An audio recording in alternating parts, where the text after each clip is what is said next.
Hello friends, नमस्ते। Welcome to my YouTube channel nursing with Mukesh. तो friend, कैसे हो? आशा करता हूं कि अच्छे होंगे।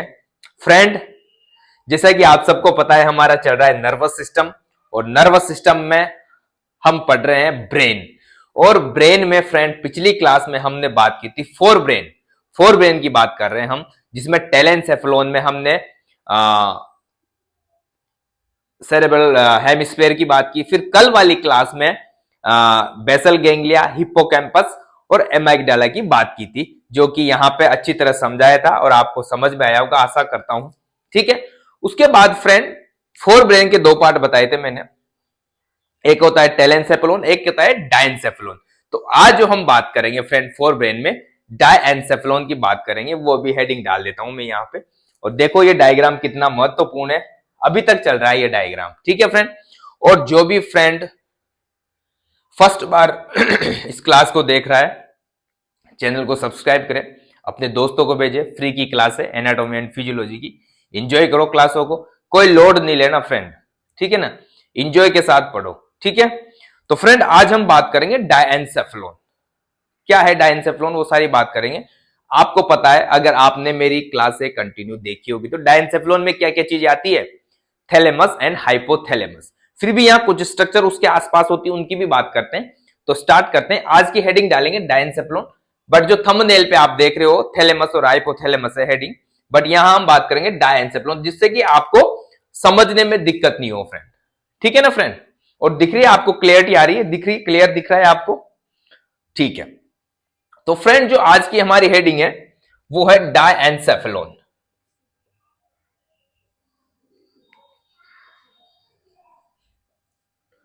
डायनसेफेलोन। ठीक है फ्रेंड। डायनसेफेलोन में क्या है फ्रेंड? डायनसेफेलोन फोर ब्रेन का ही पार्ट है, जो दो बताया था मैंने, एक टेलेनसेफेलोन, एक डायनसेफेलोन। टेलेनसेफेलोन में चार पार्ट है जो हमने पढ़ ली है। उसके बाद हम बात करेंगे इस डायनसेफेलोन में। डायनसेफेलोन में दो पार्ट आते हैं फ्रेंड, एक आता है थैलेमस, एक आता है हाइपोथैलेमस। ठीक है, यहां तक कोई दिक्कत है? अब यहां पे देखो आप, थैलेमस कहां है फ्रेंड? ये रहा, ये थैलेमस है, और ये है हाइपोथैलेमस। और इसके बाद क्या आता है? Mid brain. ये यहां पे क्या है? हाइपोथैलेमस, ये हाइपोथैलेमस और ये थैलेमस। और उसके जस्ट पोस्टीरियर में क्या आ जाता है? मिड ब्रेन आ जाता है।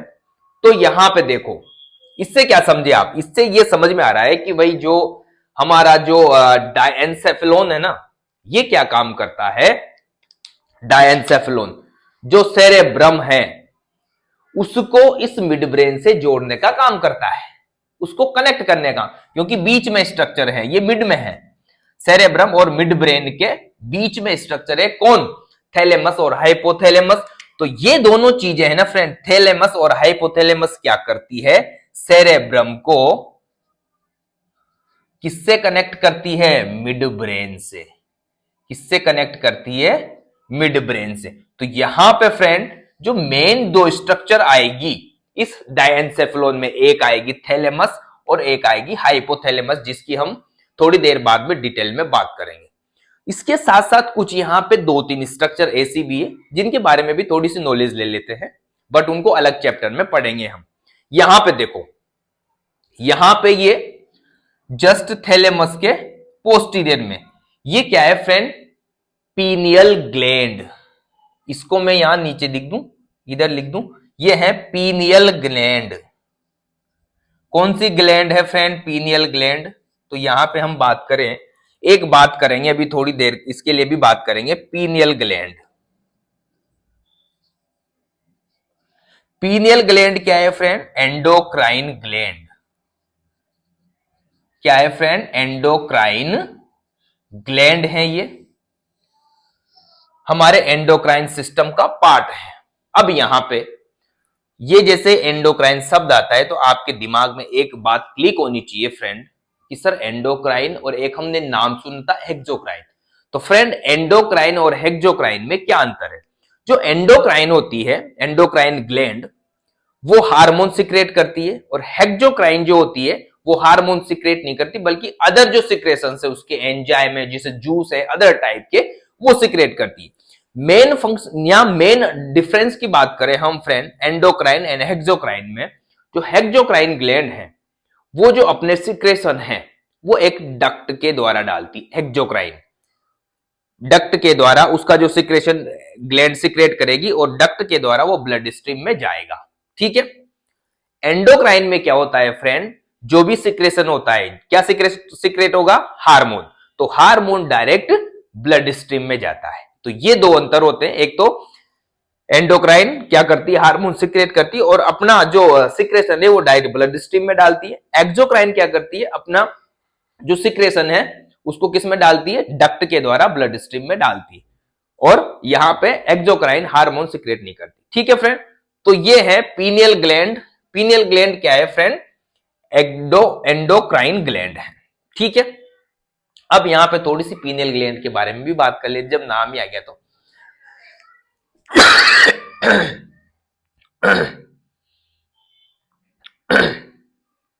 पीनियल ग्लैंड है ना फ्रेंड, बहुत ही महत्वपूर्ण ग्लैंड है हमारी बॉडी के लिए। ठीक है। पीनियल ग्लैंड क्या है, हमारी बॉडी के लिए बहुत ही महत्वपूर्ण ग्लैंड है पीनियल ग्लैंड। ये क्या करती है फ्रेंड, हमारा जो सर्काडियन रिदम होता है, क्या होता है सर्काडियन रिदम, नई नई चीजें सीखने को मिल रही friend. Circadian rhythm, circadian rhythm क्या होती है फ्रेंड, सर्काडियन रिदम। एक सर्काडियन रिदम एक तरह का एक साइकिल है हमारा, जो 24 घंटे में पूरा होता है। जैसे हमारा उठना, हमारा सोना, दिन भर क्या एक्टिविटी रही हमारी, किस प्रकार का मेंटल स्टेटस रहा, दुखी रहे सुखी रहे, कैसे मन में विचार आए, ये जो सारा एक साइकिल है इसको बोलते हैं हम सर्काडियन रिदम। क्या बोलते हैं friend, circadian rhythm.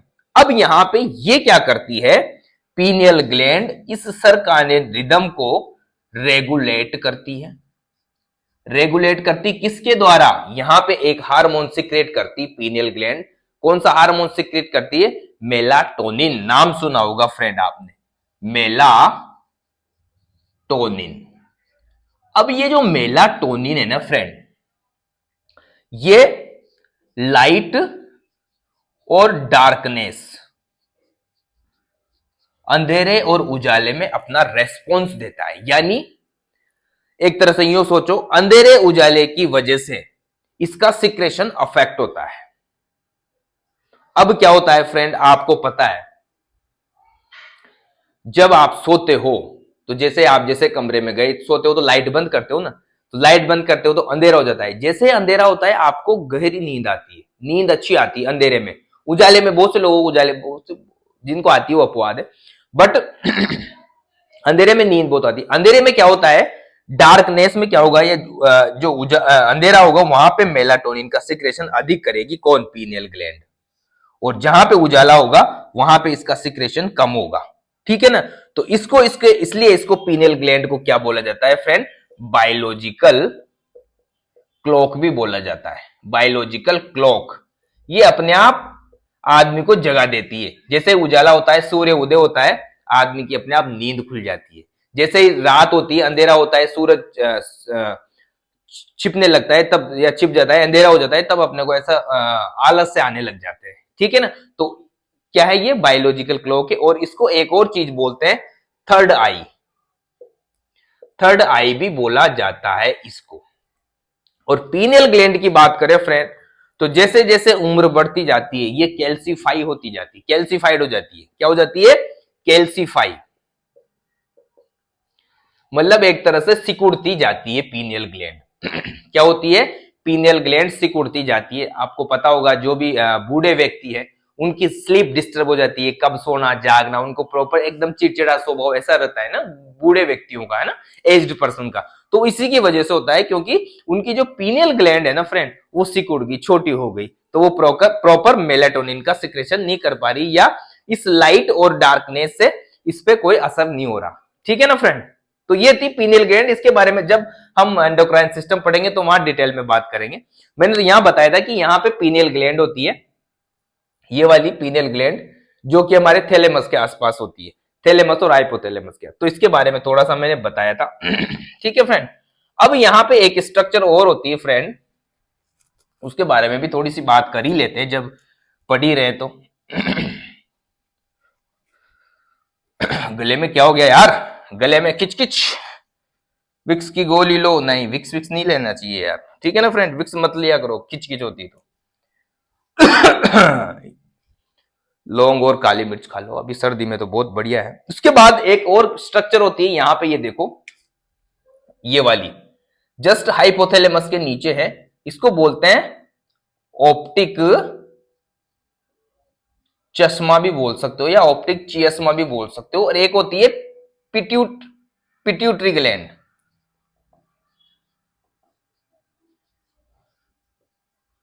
Pituitary gland ये भी होती है। पिट्यूटरी ग्लैंड भी क्या होती है, एंडोक्राइन ग्लैंड है। ये भी हम बाद में जब एंडोक्राइन सिस्टम पढ़ेंगे तब बात करेंगे।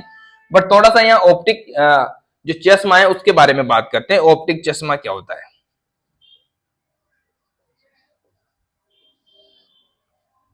ऑप्टिक चश्मा क्या होता है फ्रेंड, ये क्या होता है, डीप ब्रेन में है। देखो आप, हाइपोथैलेमस के जस्ट नीचे है, या यूं सोचो हाइपोथैलेमस के एंटीरियर में है, हाइपोथैलेमस के एंटीरियर में है, और पिट्यूटरी ग्लैंड के जस्ट ऊपर है। पिट्यूटरी ग्लैंड के जस्ट ऊपर है ना ऑप्टिक चश्मा। ये क्या काम करता है, जैसे हम जो हमारे आंखों ने कोई भी चीज देखी, मान लो जैसे मैंने देखा जय श्री राम लिख रहा है आगे सामने, है ना, मैंने देखा कि जय श्री राम लिख रहा है, तो ये इंफॉर्मेशन कहां जाएगी, ऑप्टिक नर्व द्वारा हमारे विजुअल एरिया में, यानी कि पीछे ओसिपिटल में। फिर वहां से वो क्या करेगा, पहले यहां पे इस पे जाएगी ऑप्टिक चियस्मा में। ऑप्टिक चियस्मा में जाएगी ना, तो वो क्या करेगा, एक तरह से ब्रेन उसको रजिस्टर करेगा कि यार, उसको ये रजिस्टर करेगा, या उस तरह से वो पहचानेगा कि जो हमें दिखाई दे ना, वो दोनों आंखों से एक ही चीज दिखाई दे।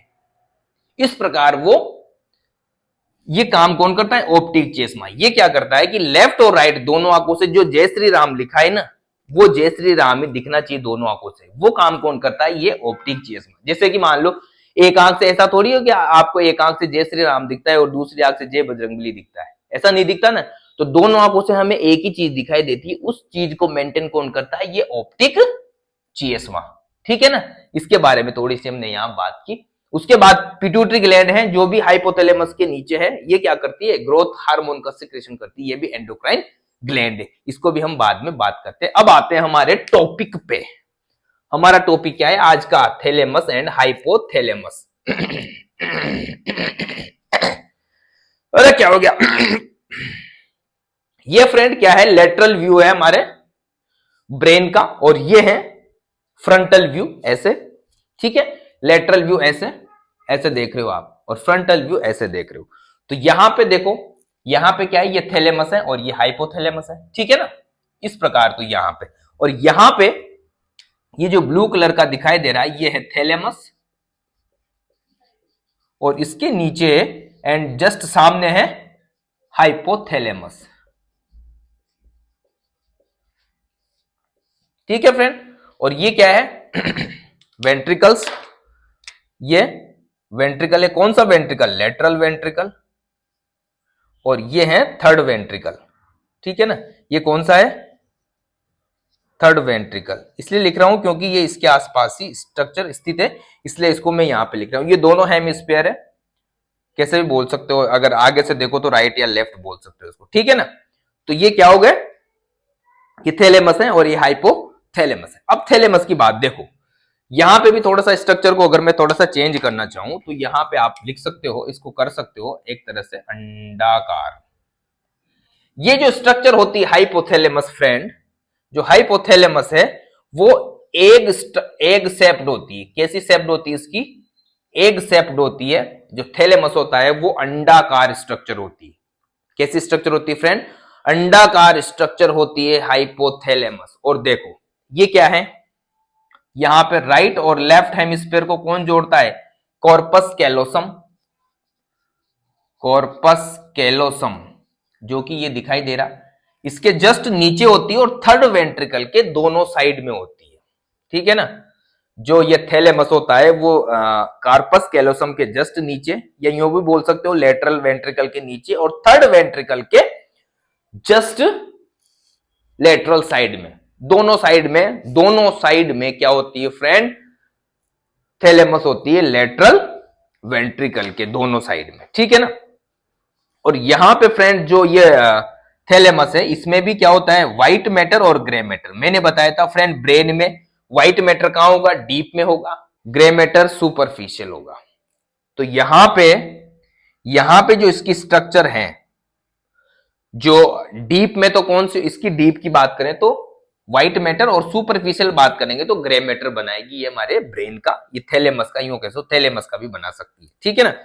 अब यहां पे हम बात करें फ्रेंड, ये देखो दोनों जो लोब हैं, दो लोब है इसकी थैलेमस की, दोनों अलग अलग किसमें है फ्रेंड, दोनों अलग अलग हेमिस्फेयर में स्थित है। यहां पे मेन जो है इसके फंक्शन है फ्रेंड, एक शेप होती है यहां पे, कई बार वॉलनट शेप भी आ सकता है एग्जाम में, वॉलनट शेप भी बोल सकते हो, या एग शेप भी, अच्छा सबसे अच्छा तो मतलब एग शेप भी, एग शेप जैसी होती है, अंडाकार होती है ये, ठीक है ना।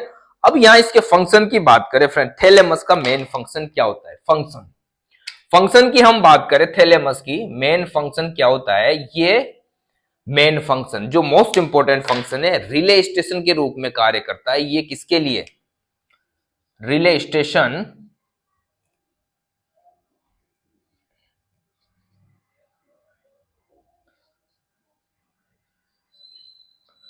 For motor and sensory information. मतलब क्या समझे आप,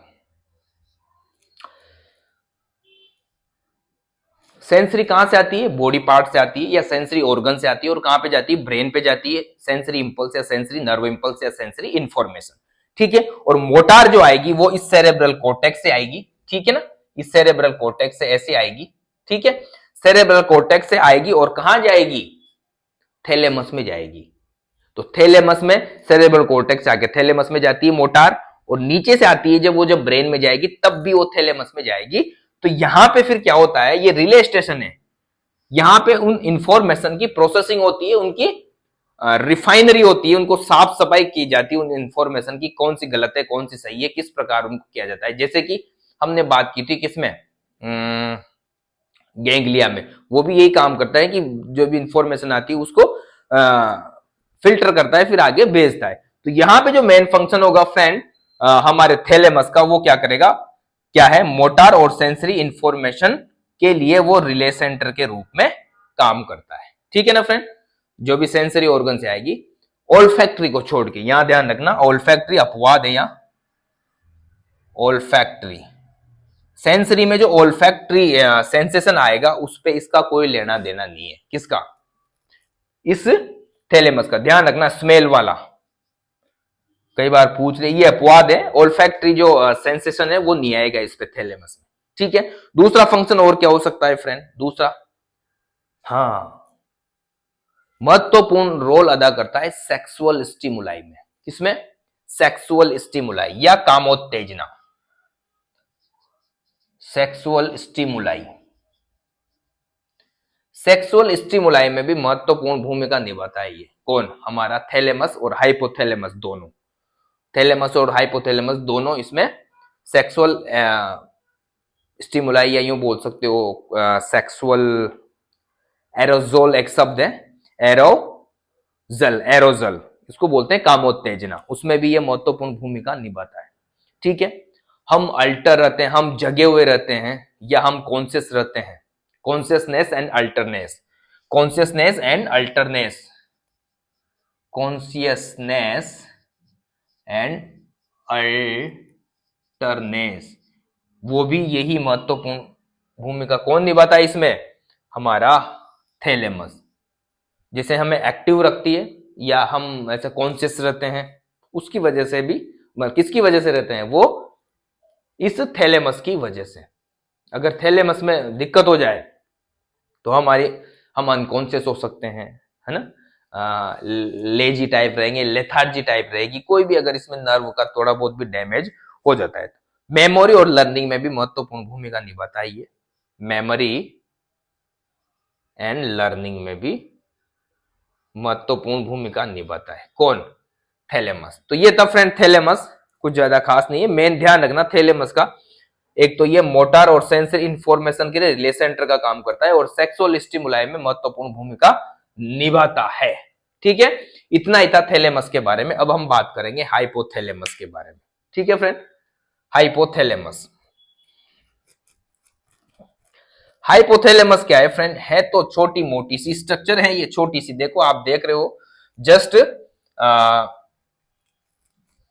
थैलेमस के नीचे एंड फ्रंट में भी और नीचे भी है, below and front of the thalamus. छोटी सी स्ट्रक्चर है ये, क्या है? हाइपोथैलेमस, लेकिन काम बड़े बड़े करती है हाइपोथैलेमस।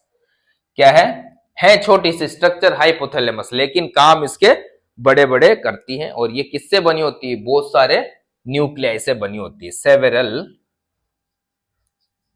न्यूक्लियाई, बहुत सारे न्यूक्लियाई से मिलके बनी हुई होती है। अब यहां पे एक चीज देखो फ्रेंड, जो हाइपोथैलेमस है वो कहां पे है? देखो जस्ट ये थैलेमस इसके जस्ट नीचे या यहां पे, और फ्रंट में भी है और नीचे भी है। तो थैलेमस के जस्ट नीचे और उसके फ्रंट में भी है। And above the pituitary gland, ये पिट्यूटरी ग्लैंड है, ये पिट्यूटरी, इसको ब्लू से ही बनाता हूं मैं यार, कंफ्यूज हो जाओगे नहीं तो आप। ये क्या है? पिट्यूटरी ग्लैंड है। ठीक है ना, इस प्रकार दो तरफ से ये जुड़ी हुई होती है। अब पिट्यूटरी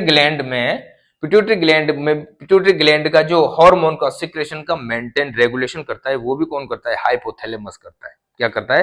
हाइपोथैलेमस ही इसका जो कंट्रोल करता है, कितना निकालना है कितना नहीं निकालना, वो सब काम कौन करता है? हाइपोथैलेमस। अब यहां पे देखो ये पिट्यूटरी ग्लैंड है, मान लो ये पिट्यूटरी ग्लैंड ऐसे, तो इसका ये जो वाला पार्ट है ये एंटीरियर पार्ट है और ये वाला है पोस्टीरियर पार्ट। ठीक है ना, तो यहां पे जो हाइपोथैलेमस है उसका जो पोस्टीरियर पार्ट होता है पिट्यूटरी ग्लैंड का, वो तो जुड़ा होता है नर्व फाइबर से। किससे जुड़ा होता है फ्रेंड? नर्व फाइबर से जुड़ा होता है। और पोस्टीरियर पार्ट होता है वो कॉम्प्लेक्स ब्लड सिस्टम से जुड़ा होता है या ब्लड वेसल सिस्टम से जुड़ा होता है। बहुत सारी यहां पे घनी क्या होती है? ब्लड वेसल्स होती है इस पोस्टीरियर रीजन में, जिसके द्वारा ये हाइपोथैलेमस से जुड़ी हुई होती है। और एंटीरियर में किससे जुड़ी होती है? नर्व फाइबर के द्वारा जुड़ी होती है। इसी कनेक्शन की वजह से ये जो कनेक्शन है इस हाइपोथैलेमस का पिट्यूटरी ग्लैंड से, इसी कनेक्शन की वजह से जो हाइपोथैलेमस है वो इसके हार्मोन को रेगुलेट करता है, मतलब कितना बाहर निकालना है कितना नहीं निकालना, उसको कंट्रोल करता है। ठीक है ना, किसको कंट्रोल करता है? ये कितना आउट करना है या आउटपुट, हार्मोन का जो आउटपुट होता है हार्मोन का, उसको क्या करता है? ये कंट्रोल करता है। कौन कंट्रोल करता है? हाइपोथैलेमस। और आपने छोटी क्लासों में भी पढ़ी होगी फ्रेंड, मेन जो फंक्शन है हाइपोथैलेमस का वो क्या है? हमारी बॉडी का टेम्परेचर, हमारी बॉडी के टेम्परेचर को मेंटेन करना। ठीक है ना, तो यहां पे हम बात करें अब थोड़े से फंक्शन की, 4-5 फंक्शन है। मेन फंक्शन की बात करें फ्रेंड हम, मेन फंक्शन जो हाइपोथैलेमस का मेन फंक्शन है वो है हमारी बॉडी टेम्परेचर को मेंटेन करना। ठीक है ना फ्रेंड, पता है आपको जब बुखार चढ़ता है तो हम क्या करते हैं? सिर पे गीला कपड़ा रखते हैं। क्यों रखते हैं? हाइपोथैलेमस को ठंडा करने के लिए। हाइपोथैलेमस उससे रिलैक्स होता है, क्योंकि टेम्परेचर किसकी वजह से बढ़ रहा है? इस हाइपोथैलेमस की वजह से। तो टेम्परेचर जैसे ये ठंडा होगा, अपने आप हाइपोथैलेमस जैसे ठंडा होगा बॉडी का टेम्परेचर को रेगुलेट करेगा। तो यहां पे हाइपोथैलेमस के फंक्शन की बात करें हम, फंक्शन की बात करें फ्रेंड, तो फंक्शन में फर्स्ट है बॉडी टेम्परेचर को मेंटेन करना। ठीक है ना, बॉडी टेम्परेचर को क्या करता है? मेंटेन करता है। ठीक है, वो बताता है सेक्सुअल स्टिमुलाई में भी, मतलब जैसे ये एक्टिव होगा, ज्यादा एक्टिव, तो इरेक्टाइल फंक्शन होंगे हमारे सेक्सुअल के, जो भी इरेक्टाइल फंक्शन होते हैं वो, या सेक्सुअल की इच्छा होगी, सेक्स करने की इच्छा, यानी कि क्या बोल सकते हो, कामोत्तेजना, कामोत्तेजना होगी इसकी वजह से। ठीक है ना। बॉडी टेम्परेचर को मेंटेन करेगी, सेक्सुअल एरोजोल बोल सकते हैं, सेक्सुअल भूख और प्यास जो लगती है हमें, appetite and thrust, appetite and thrust,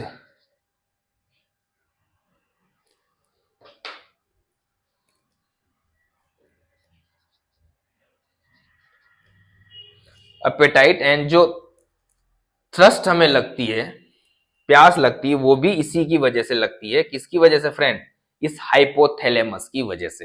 hypothalamus इस, यूं बोल सकते हो कि इनको मेंटेन करता है, हमारी भूख प्यास को मेंटेन करता है।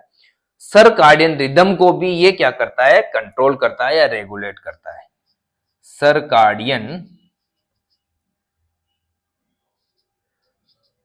रिदम को भी ये क्या करता है, रेगुलेट करता है। बताई थी ना मैंने सर्काडियन रिदम क्या होती है, कौन करती है, पिट्यूटरी ग्लैंड, ठीक है ना, मेलाटोनिन के द्वारा। ठीक है, और क्या फंक्शन करता है, एक तो हो गया बॉडी टेम्परेचर, मेन ये है बॉडी टेम्परेचर को, और ये क्या करता है, पिट्यूटरी ग्लैंड के सिक्रेशंस को भी रेगुलेट करता है या उसको भी कंट्रोल करता है। ठीक है, sexual stimuli, appetite and thrust, circadian rhythm, और क्या हो सकता है, और क्या, इमोशनल रिएक्शन, जैसे कि आनंद, दुख, डर। ठीक है ना, ये भी इसी के द्वारा मेंटेन होते हैं, इसी के द्वारा रेगुलेट होते हैं, इमोशनल रिएक्शन। ठीक है ना।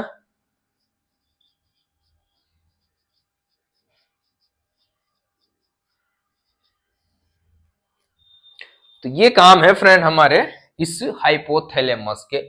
मेन याद रखना, टेम्परेचर, कई बार पूछ लेते हैं हमारी बॉडी का जो टेम्परेचर को मेंटेन करता है वो कौन सा पार्ट करता है, ब्रेन का, पूछ सकते हैं। डायनसेफेलोन भी पूछ सकते हैं, डायनसेफेलोन में कौन सा है। ठीक है ना। तो फ्रेंड ये थी थैलेमस और हाइपोथैलेमस और इससे जुड़ी कुछ जानकारियां। तो अगर क्लास अच्छी लगी तो कमेंट कर दिया करो, एक दिल भेज दिया करो यार, या थंब दिखा दिया करो, मैं खुश हो जाऊंगा। और जितना हो सके चैनल को सब्सक्राइब करो दादा हो यार। ठीक है ना। तो मिलते हैं फिर नेक्स्ट क्लास में। अब क्या होगा, अब आएंगे मिड ब्रेन लेके। ठीक है ना, मिड ब्रेन की बात करेंगे, फिर बाद में hind brain, pons, medulla oblongata और सेरेबेलम, मजा आएगा उनको पढ़ने में। ठीक है ना फ्रेंड। तो मिलते हैं फिर नेक्स्ट क्लास में, तब तक के लिए bye, love you, take care.